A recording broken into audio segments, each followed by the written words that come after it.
दर्शक नमस्कार। कार्यक्रम सत्यपथमा यहाँलाई हार्दिक स्वागत छ।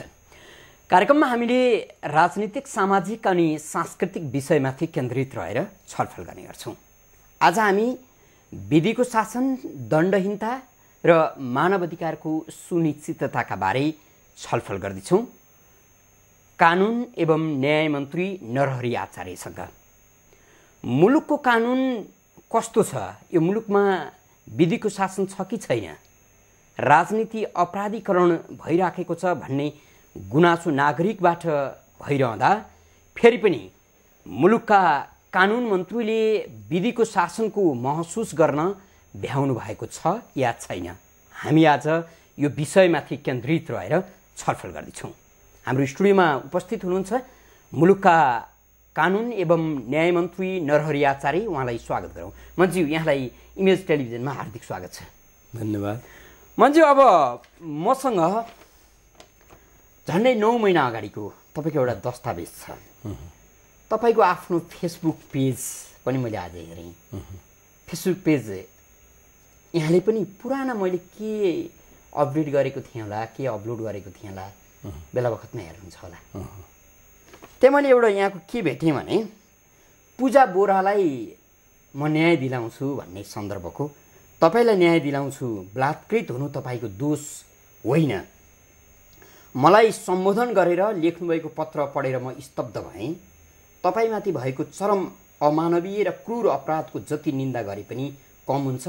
यस अपराधसँग जोडेर तपाईँले पठाउनु भएको अदालती न्यायको निष्पक्षतामाथिको प्रश्न मुलुकको न्याय र कानुन मन्त्रीको रूपमा मेरा निम्ति चिन्ता र चुनौतीको विषय बनेको छ भनेर पूजा बोहराका नाममा एउटा पत्र तपाईँले सार्वजनिक गरिदिनु हो। आज 9 महिना बितिसकेको छ, पूजा बोहराले न्याय पाउन नसकेको गुनासो पनि छ। भनेको चाहिँ अब एकजना मन्त्री, त्यसमा पनि कानुन मन्त्रीले म पीडितलाई न्याय दिलाउँछु भनिरहँदा पनि नसकेको स्थिति हो।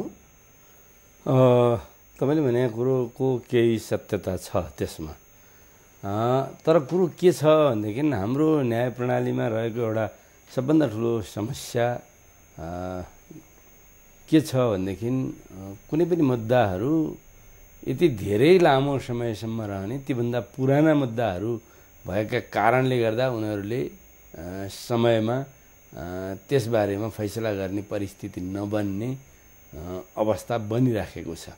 वास्तवमा यसका निमित्त मैले केवल मलाई सम्बोधन गरेर पत्रिकामा चिठी आएपछि मैले त्यसको तत्काल भोलिपल्ट उत्तर दिएँ र त्यति मात्रै होइन, मैले त्यतिखेरै न्याय परिषदमा यो विषयलाई छिटो ढङ्गले सम्बोधन गर्न र यसमा भएका कुराहरू के हुन् भन्ने कुराहरूको चाहिँ जानकारी लिन मैले लिखित रूपले नै, सम्भवतः मलाई लाग्छ त्यसको पर्सिपल्ट नै, भोलिपल्ट चिठी लेखेँ, पर्सिपल्ट मैले त्यो चाहिँ न्याय परिषदमा त्यो प्रस्तुत पनि गरेँ र त्यस पछाडि लगत्तै पेशी पनि चढ्यो त्यसको केही दिन पछाडि नै। किनभने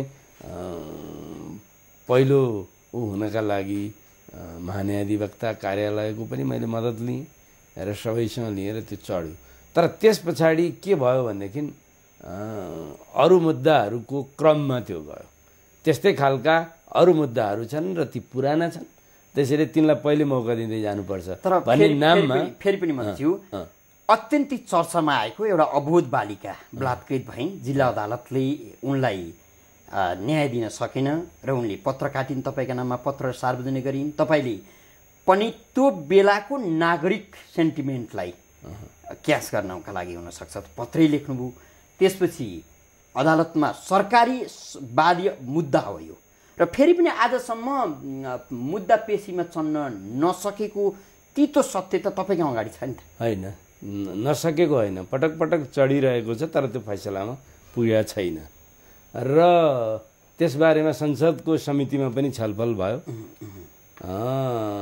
यी सबै कुराहरू भए, तर कतिपय प्रसङ्गहरू के छन् भनेदेखि मुद्दाहरू यस्तै खालका, पछि मैले बुझ्दै गएँ यी सबै कुराहरू जाँदाखेरि यस्तै खालका मुद्दा, बलात्कारकै मुद्दाहरू चाहिँ हजारवटा मुद्दाको चाहिँ अदालतमा चाहिँ त्यतिखेर भइरहेको अवस्था देखियो। त्योभन्दा पुराना अरू मुद्दाहरू देखिए र यी सबै कारणले गर्दा मलाई त्यतिखेर के उत्तर दियो किनभने अब कार्यकारी को सदस्य भएको हुनाले आफैले न्यायालयमा गएर फैसला गर्न सक्ने स्थिति थिएन तर त्यसलाई तताउने जगाउने कुराका लागि सबै किसिमका प्रयत्न गरे। सामान्यतया नागरिकमा चाहिँ एउटा आह्वान छ मुलुकको कानुन दैवै जानुन् अथवा कानुनका नौसिङ हुन्छन्। यो चाहिँ अब एकजना न्याय मन्त्रीले मुलुकको कानुन नजानेको अवस्था अथवा एकजना कानुन मन्त्रीले कानुनका कतिवटा सिङ छन् त यो मुलुकका कानुनका भन्ने पनि नबुझेको अवस्था त होइन नि। होइन नबुझेको अवस्था भन्दा पनि यो कस्तो छ भनेदेखि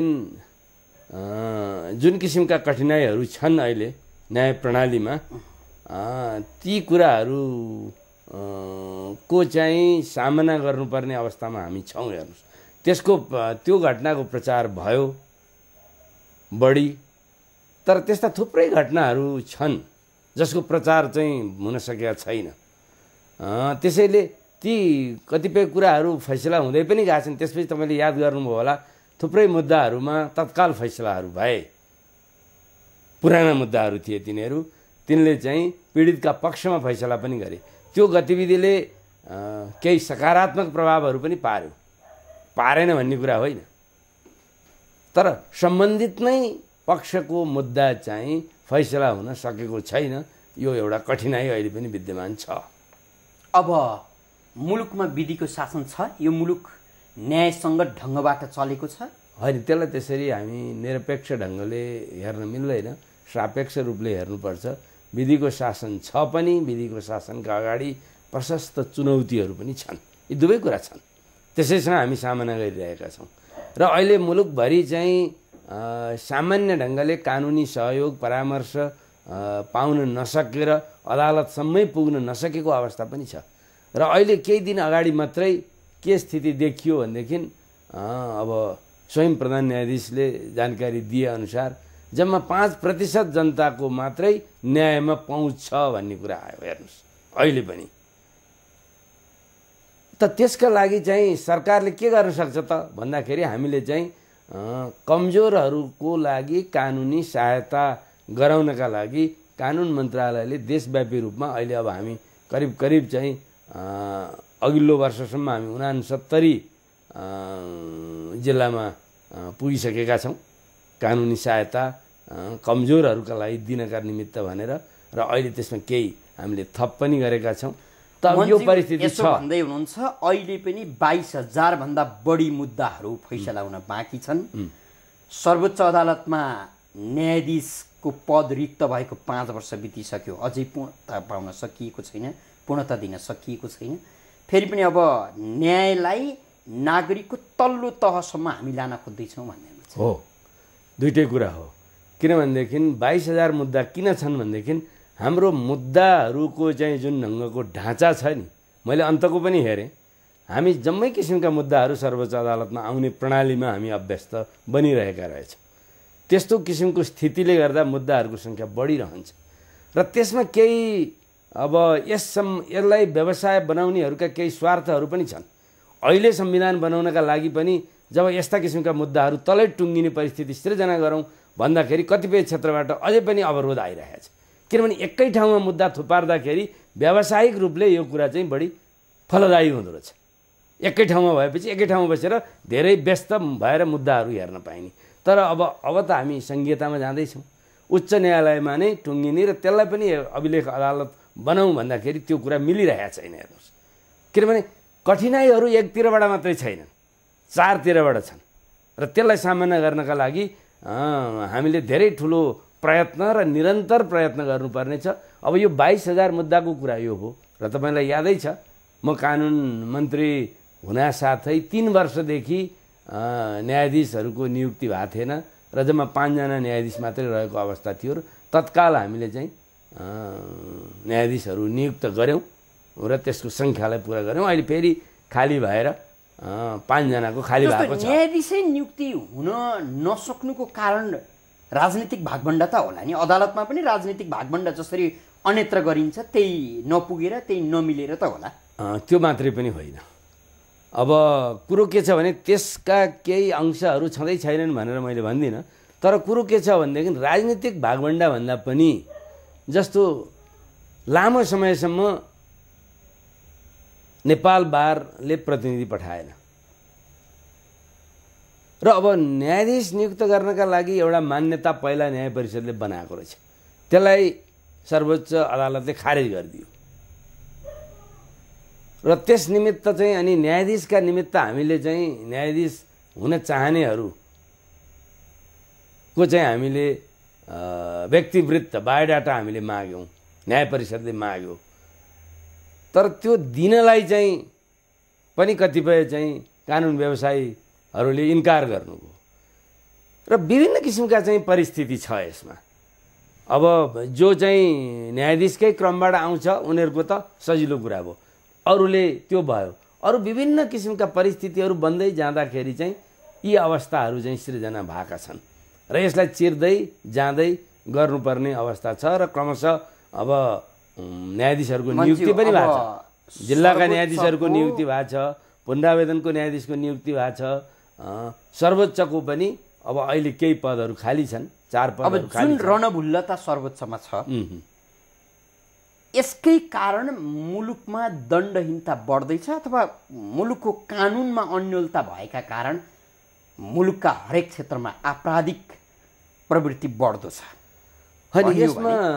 यसमा के छ भने कुनै एउटै क्षेत्र अथवा एउटै संस्थाका कारण मात्रै यो बढिरहेको छैन। अब कानुनका आफ्ना किसिमका समस्या कमजोरी त्यहाँ रहेका कठिनाइहरू पनि आफ्नो ठाउँमा होलान् केही मात्रामा, तर प्रशासनिक तहको चाहिँ दक्षता को चाहिँ न्यूनताले पनि कतिपय कुराहरू बनेको हुन्छ र त्यसभन्दा अब अन्तमा गएर चाहिँ मान्छे सबैतिरबाट चाहिँ अप्ठ्यारोमा पुगिसकेपछि पुग्ने ठाउँ भनेको न्यायालय नै हो। न्यायिक प्रणाली अत्यन्त लम्बेतानवाला छ, अत्यन्त लम्बेतानवाला छ। कसले छोट्याउने कसले कहिले छोट्याउने होइन, छोट्याउने चाहिँ यसलाई छोट्याउने दुईटा तहबाट यसलाई छोट्याउन सकिन्छ र त्यसका लागि केही प्रयत्नहरू प्रारम्भ भएका छन्।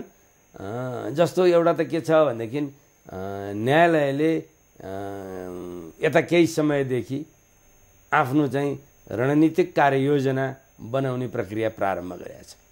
त्यसलाई सरकारले चाहिँ मद्दत गर्ने भएन, सरकार आफै गएर ती सबै काम गर्न सक्दैन। न्यायपालिका स्वतन्त्र चाहिँ एउटा निकाय हो र उसले स्वतन्त्र ढङ्गले आफ्नो काम गर्ने शैली, आफ्नो कार्यविधि र आफ्नो निर्णय प्रक्रिया उसले आफै निर्धारण गर्छ, तर त्यसलाई मद्दत गर्ने काम चाहिँ सरकारले गर्छ। न्यायालयले अब हामीलाई यति दरबन्दी चाहियो न्यायाधीश, त्यो सरकारले गर्छ। सरकारले सकेन, किन नसक्नु? सरकारले गरिरहेको 5 वर्षदेखि होइन, त्यो सरकारले नियुक्त गर्ने होइन नि, सरकारले गर्ने होइन, त्यो न्याय परिषदले गर्ने हो। न्याय परिषदमा सरकार मात्रै हुँदैन, सरकारका एकजना प्रतिनिधि हुन्छन् त्यहाँ। त्यो न्याय परिषद भनेको प्रधान न्यायाधीशको अध्यक्षतामा हुन्छ, उनले बैठक बोलाएपछि बोलाइन्छ, त्यहाँ सरकारले बोलाउने होइन। यो कुरा प्रष्ट हुन जरुरी छ, सबैले बुझ्न जरुरी छ। यहाँले यसो भनिरहँदा यहाँकै पालामा न्यायाधीश नियुक्ति हुँदा भागभण्डा गरिएको कुरा अहिले हाम्रो दर्शकवृन्दले भुल्नु भएको छैन होला? फेरि होइन, भागभण्डा भन्ने कुरा मैले राम्रो बुझिनँ, किनभनेदेखि मेरो पालामा भागभण्डाकै कारण न्यायाधीश नियुक्ति हुन सकेका छैनन्, जसका कारण 22,000 मुद्दा थाती छन्। नागरिकले जीवनकालमा न्याय पाउँदैन, मरेपछि उसको मुद्दाको फैसला हुन्छ अथवा आवश्यक परेको बेला उसले न्याय पाउँदैन। होइन, यी सबै कुरा के हुन् भनेदेखि यी अलि हचुवा ढङ्गले भनिए कि जस्तो लाग्छ, किनभनेदेखि भागभण्डाको कुरै छैन। होइन, पहिले तपाईँको भागभण्डाको कुरा के छ भनेदेखि मेरो समयमा म न्याय मन्त्री भएपछि न्यायाधीश नियुक्त भएको सर्वोच्चमा पुनरावेदन अदालतका मुख्य न्यायाधीशहरू मात्रै भएको छ। मुख्य न्यायाधीशसम्म पुग्दाखेरि उनीहरूले आफ्नो न्यायिक कार्यकालको कसैले 20, कसैले 22, कसैले 25 वर्ष, 30 वर्ष बिताएका छन् र ती जुन क्रममा त्यहाँ पुगेका छन् त्यही क्रममा न्यायाधीश नियुक्त भएको छ। त्यसलाई भागभण्डा कसरी भन्ने? भागभण्डा भन्ने आधार के हो? किनभने कुनै आधारले ती कुराहरू पुष्टि हुँदैनन्। अब जहाँसम्म 22,000 मुद्दाको कुरा छ त्यो त 3-4 वर्षदेखि त्यहाँ चाहिँ नियुक्ति नभएर अड्किएका कारणले पनि केही मुद्दाहरू रहे र अर्को अघि नै मैले भने हाम्रो न्याय प्रणाली र सर्वोच्चमा मुद्दा आउने जुन ढाँचा छ नि त्यो ढाँचाले चाहिँ त्यस किसिमको बनायो। जबकि अब मैले सुन्छु भारतमा सर्वोच्च अदालतमा 31 जना न्यायाधीश हुन्छ। भारतको जनसङ्ख्या यहाँलाई थाहा छ? त्यो अनुपातमा हामी कहाँ त धेरै भयो कि होइन त्यही त। अब हेर्नुहोस् न, हिसाब लगाउनुहोस् न, म अरू धेरै कुरा भन्दिनँ। भारतमा 31 जना न्यायाधीश हुन्छ जम्मा सर्वोच्च अदालतमा र त्यहाँ 1.5 लाखभन्दा मुद्दा छैन। किन त्यस्तो हुन्छ त भन्दाखेरि उनीहरूको अधिकांश मुद्दाहरू उच्च न्यायालयले चाहिँ फैसला गरेर टुङ्ग्याउने परिपाटी उनीहरूले विकसित गरेका छ। हाम्रोमा पुनरावेदन छ अहिलेसम्म। अब संघीयताको ढाँचामा गएपछि हाम्रोमा पनि उच्च न्यायालय हुन्छ, तर त्यसको चाहिँ फैसला गर्ने प्रक्रिया चाहिँ र अथवा मुद्दाहरू कति कस्तो कहाँ पुग्ने भन्ने कुरामा अझै पनि हामीले पुनरावलोकन गर्नु, पुनर्विचार गर्नुपर्ने परिस्थिति छ। सबै मुद्दा एक ठाउँमा थुप्रिने प्रणालीलाई चाहिँ हामीले अन्त्य गर्नुपर्ने हुन्छ। मैले जस्तो नि अब कानुनको कार्यान्वयन गर्ने सर्वोच्च अदालत होला अथवा न्यायालय होला, तर फेरि पनि कार्यान्वयनलाई प्रभावकारी बनाउने त सरकारले हो नि, होइन? तपाईँ त्यसको तालुकदार मन्त्री हुनुहुन्छ। मुलुकको कानुन प्रभावकारी ढङ्गबाट कार्यान्वयन भएको छ भनेर तपाईँलाई कसैले होइन होइन एउटा कुरा बुझ्नु के पर्यो भनेदेखि कानुन मन्त्रीको भूमिका कानुन कार्यान्वयन गर्ने कुरामा नाम त कानुन मन्त्री हो, तर कार्यान्वयन गर्ने भूमिका कानुन मन्त्रालयको होइन। कानुन मन्त्रालयको भूमिका चाहिँ के हो भनेदेखि अहिलेको विद्यमान चाहिँ हाम्रो जे जति चाहिँ मन्त्रालयहरूको जिम्मेवारी र भूमिकाको बारेमा जुन चाहिँ हामीसँग कार्यविधि छ, जो जति कानुन बनाउँछन् मन्त्रालयहरूले अथवा सम्बन्धित विषयका कानुनहरू, त्यसलाई संविधान र अन्य कानुनसँग तालमेल मिलाएर अन्तिम मसौदा गरिदिने जिम्मेवारी त्यसको प्रभाव खोज्ने त होला नि त। तपाईँहरूले प्रभाव खोज्ने त होला। समग्र सरकारले कार्यान्वयन गर्छ, फैसला अदालतले गर्छ र समग्र सरकारले कार्यान्वयन गर्छ भन्न मिल्छ। समग्र सरकारले कार्यान्वयन गर्न पर्ने भयो हुनाले सरकारको एउटा सदस्यका हिसाबले कानुन मन्त्रीको पनि त्यसमा भूमिका त हुने भयो, समग्र सरकारले गर्ने भइसकेपछि। तर कानुन मन्त्रालय आफैले कार्यान्वयन गर्ने भूमिका चाहिँ हुँदैन। धेरैलाई के लाग्छ भनेदेखि म कहाँ त्यस्तो निवेदनहरू पनि आउँछन्, मलाई अन्याय पर्यो, मलाई चाहिँ न्याय दिलाइदिनु पर्यो भन्ने आउँछ। जस्तो पूजा बोहराको कुरा गर्नु पनि उहाँले सार्वजनिक रूपले नै चिठी लेख्नुभयो, जबकि त्यो चिठी कि त प्रधान न्यायाधीशलाई लेख्नु पर्थ्यो कि त प्रधानमन्त्रीलाई लेख्नु पर्थ्यो, तर पनि कानुन मन्त्रीलाई लेखियो। अब चिठी आइसकेपछि त्यसको उत्तर दिनु सामान्य धर्म भयो। त्यो सार्वजनिक मिडियामा चिठी आइसकेपछि त्यसपछि त्यसमा गर्ने कामहरू भए। मन्त्रीजी त त्यो बेला भयङ्करै भावुक पनि हुनुभयो, उत्तेजित पनि होइन। होइन सामान्यता लागेन त्यो बेला यहाँलाई? होइन होइन, म भावुक पनि भएको होइन, उत्तेजित पनि भएको होइन। मैले जुन ढङ्गले त्यो चिठी लेखियो मैले सुन्दैछु, त्यो चिठीका कारणले पूजाको मुद्दा कमजोर पनि बनेको छ भन्ने सुन्दैछु। जुन चिठी लेखियो नि उनको नामबाट, त्यो पनि सुन्दैछु म। एउटा बयान एक थरी छ, चिठीमा अर्को थरी बनाइएको छ र त्यसलाई पनि त्यति असल मनसायले लेखिएन कि त्यो चिठी भन्ने पनि आइरहेको छ। त्यसको अध्ययन पनि धेरै मात्रामा मैले पछि सबै फैसलाहरू मगाएर सबै हेरेँ पनि, भलै त्यो सबै मैले गर्ने कुरा त थिएन, तैपनि त्यसमा म आफू चाहिँ संलग्न भएका कारणले हेरिसकेको छु। त्यसैले हाम्रो यहाँ के छ भनेदेखि एक थरी प्रचारमुखी चाहिँ क्रियाकलापहरू छन्। बडो गम्भीर ढङ्गले हामीले विचार गर्नुपर्ने कुरा छ यहाँ। यो भावुकताको कुरा पनि होइन, यो सतही कुरा पनि होइन, यो गम्भीर कुरा हो, दायित्वको कुरा हो, बुझ्छु म। यो सबै हुनुको पछाडि मुलुकको कानुन कमजोर भयो कि हामीले कमजोर बनायौँ कि यतातिर व्यवस्था गर्नु पर्ला? होइन, कानुन त अब समय सापेक्ष रूपले क्रमशः सुधार हुँदै जान्छ। अहिले पनि हामीले थुप्रै कानुनहरू सुधार गरेका छौँ र लामो समयदेखि। यहाँले यसो भन्नुहुन्छ, फेरि पनि यहाँले त्यो मेरो जिम्मेवारी होइन भन्न सक्नुहुन्छ, तर मान्छे जिउँदै जलाइया छन्, मुलुकमा कानुन छ, नागरिकले दण्डहीनता चरम भयो भनिराखेका छन्। अपराधीले कानुनी दायरामा आएर उसले अपराध गरे अनुसारको कारबाही भोग्न सकिराखेको छैन, त्यो कानुनले त्यो उसलाई कारबाही गराउन सकेको छैन। होइन यहाँ के देखियो भनेदेखि अब जलाको स्थितिमा त गिरफ्तारी हुने, त्यसमा चाहिँ सजाय दिने, मुद्दा चल्ने, भनौँ न मुद्दा चल्ने, सजाय दिने प्रक्रियाहरू आफ्नो ठाउँमा छ। केही कुराहरूमा कानुनी कमजोरी पनि रहेछ। जस्तो हाम्रोमा अहिले यता केही समय यता अनुहारमा तेजाब हालेर चाहिँ मान्छेलाई मृत्युभन्दा पनि कठोर पीडाको परिस्थितिमा पुर्याउने कामहरू पनि भएको छ र त्यो सम्बन्धी कानुन चाहिँ रहन्छ हेर्नुहोस्। र अहिले हामीले त्यसको मसौदा गरेर संसदमा लगेको छ। हो, के कुराहरू नयाँ नयाँ परिस्थिति आउँदाखेरि कानुन नभएको पनि देखिया छ। तर अब सबै क्षेत्रमा कानुनै नभएको अवस्था चाहिँ होइन र कानुनलाई समयअनुसार सुधार गर्नुपर्ने, परिमार्जन गर्नुपर्ने भएका कारणले गर्दा अब भनौँ न 1910मा चाहिँ बनेको मुलुकी ऐनलाई अहिले हामीले पुरै परिमार्जन गरेर 4वटा ऐनका रूपमा रूपान्तरित गरेर संसदमा हामीले पुर्याएका छौँ अहिले। अब त्यसमा थुप्रै नयाँ अहिलेको चाहिँ समयअनुसार, अहिलेको चाहिँ आवश्यकता अनुसार त्यसलाई व्यापक रूपले परिमार्जन र नयाँपन चाहिँ त्यसमा दिइएको छ। मान्छे जस्तो नि अब राजनीतिमा आपराधिक गतिविधि बढेका कारण तपाईलाई मुलुकको कानुनको प्रभावकारिता खोज्न कठिनाइ परे त होइन? होइन, राजनीतिमा अपराधीकरण अथवा बेला बेलामा हामी भन्छौँ भने राजनीतिमा अपराधीकरण अथवा अपराधको राजनीतिकरण। अपराध गर्यो राजनीतिक संरक्षण लिने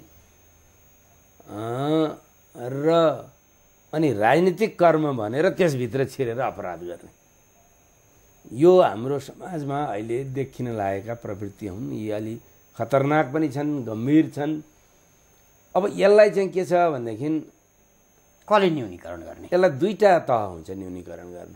एउटा त राजनीतिक दल नै यसमा अगाडि सर्नुपर्छ। हेर्नुहोस्, एउटा तपाईँले भनेको सही कुरा हो, मुलुकमा कानुनको चाहिँ दृढतापूर्वक प्रयोग हुने परिस्थिति बन्नुपर्छ। अब यसमा प्रारम्भिक भूमिका सरकारको नै हुन्छ, किनभने पहिला चाहिँ अपराधीलाई समात्ने काम त अदालतले गर्ने होइन, सरकारले गर्छ, सरकारकै निकायले गर्छ र उसले समातेर दण्ड चाहिँ सरकारले दिँदैन, उसले समातेर अदालत समक्ष। अब यहाँ त अदालतमा पुगिसकेपछि पनि उसले अपराधीले कारबाही पाउँछ पाउँदैन अथवा उसलाई कारबाही हुन्छ हुँदैन भन्ने कुराको विश्वास पनि हुन छोड्ने स्थिति भयो। अहिले पछिल्लो समयमा मेडिकल कलेजको व्यापारका बारे आइराखेका समाचारले अब त सर्वोच्च अदालतमाथि, न्यायाधीशमाथि, सबैमाथि शङ्का गर्नुपर्ने स्थिति भयो। होइन, यो चाहिँ अब एकदमै गम्भीर कुरा हो। हेर्नुहोस्, अब यसलाई चाहिँ कस्तो भनेदेखि अब हाम्रो समाजको प्रवृत्ति र दिशा कतातिर जाँदैछ भन्ने कुराको यसले सङ्केत गर्दछ र यसका निमित्त सबै नै उत्तिकै तदारुकताका साथ जागरुक हुनुपर्ने परिस्थिति छ र त्यस निमित्त स्वाभाविक रूपले अपराधीहरूलाई समात्न र उनीहरूलाई उम्किन नदिनका लागि पहिलो जिम्मेवारी सरकारकै हुन्छ, सरकारका निकायकै हुन्छ। भलै अब सोझै कानुन मन्त्रालयले नै अपराधीहरूलाई समात्ने काम गर्दैन, तर पनि समग्र सरकारसँग त्यस्ता निकायहरू छन्।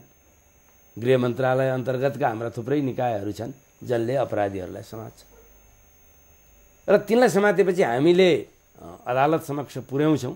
त्यो पुर्याउनका लागि हाम्रा जे जति प्रक्रियाहरू छन् र कतिपय काममा हाम्रो चाहिँ अनुसन्धान कमजोर भयो भन्ने कुराहरू पनि आउँछ। कतिपय चाहिँ अब सरकारी वकिल र महान्यायाधिवक्ताहरूको चाहिँ भनाइ र गुनासो के रहन्छ त्यो मसम्म पनि बेला बेलामा आइपुग्छ। त्यो कस्तो हुन्छ भनेदेखि अब राम्रोसँग अनुसन्धान यहाँले अत्यन्तै छोटोमा भनिदिनु होला, जस्तो मुलुकमा विधिको शासन छ र विधिको शासन भएकै कारण मानव अधिकारको सुनिश्चितता भएको छ, यो दाबी गर्नुहुन्छ कि गर्नुहुन्न? होइन, यसलाई म कसरी भन्छु भनेदेखि मानव अधिकारलाई सुनिश्चित गर्न हामीले थुप्रै प्रयत्न गरेका छौँ। मानव अधिकार सङ्गठनलाई हामीले संवैधानिक बनायौँ र अहिले तपाईँलाई थाहै होला अहिलेको संविधानमा हामीले मानव अधिकार आयोगलाई अरू संवैधानिक आयोगभन्दा पनि भिन्दै स्तरको आयोगका रूपमा राखेका छौँ। उसलाई चाहिँ संसदले पनि एउटा निश्चित एउटा ठाउँमा बाहेक अरू ठाउँमा चाहिँ उसले निगरानी गर्ने, रेखदेख गर्ने, कुनै काम नगरोस्, गर्नु नपरोस् भनेर मानव अधिकार बाहेक अरू आयोगका लागि एउटा प्रबन्ध पनि हामीले राखेका छौँ। यो गर्नका लागि हामीले एउटा लामो प्रयत्न गऱ्यौँ। हेर्नुहोस्, र मलाई सम्झना छ जुन बेलामा नेपालमा पहिलोपल्ट मानव अधिकार आयोग बन्ने कुराका लागि हामीले कानुन प्रस्तावित गऱ्यौँ। त्यो गैर सरकारी कानुनका रूपमा म आफै संलग्न भएर त्यो कानुनलाई हामीले संसदमा पेश गरेका छौँ। त्यसैले मानवाधिकार आयोगलाई चाहिँ अब अहिले पनि यो अन्तर्राष्ट्रिय तहमा त्यो उच्च तहको मानवाधिकार आयोगका रूपमा हाम्रो आयोगलाई लिइएको छ, किनभने उसलाई हामीले सबै किसिमबाट हजुर मन्त्री अब भनेको यहाँको सार चाहिँ मुलुकमा मानवाधिकार पनि सुनिश्चितता छ, तर फेरि पनि विधिको शासनमा चाहिँ आफै सशङ्कित हुनुहुन्छ होइन। अब यसलाई कसरी अन्त्यमा छौँ होइन, ठिक छ, मानवाधिकारलाई मैले सुरुमै भने नि कुनै पनि कुरा चाहिँ निरपेक्ष ढङ्गले हुँदैन। हामीले अधिकतम रूपले मानवाधिकारलाई सुरक्षित गर्दैछौँ र विधिको शासनका लागि पनि हामी अब के छ भनेदेखि अब त संविधान त हामी बनाउँदैछौँ नि, संविधान बनाउँदैछौँ र संविधान नबनाएका कारणले केही सङ्क्रमणकालीन समस्याहरू हामीसँग छन्, अब त्यसलाई हामी अन्त गर्छौँ। मन्त्री यहाँले आफ्नो अत्यन्तै व्यस्त समय हामीलाई उपलब्ध गराइदिनु भयो, यहाँलाई हामी धेरै धेरै धन्यवाद दिन्छौँ।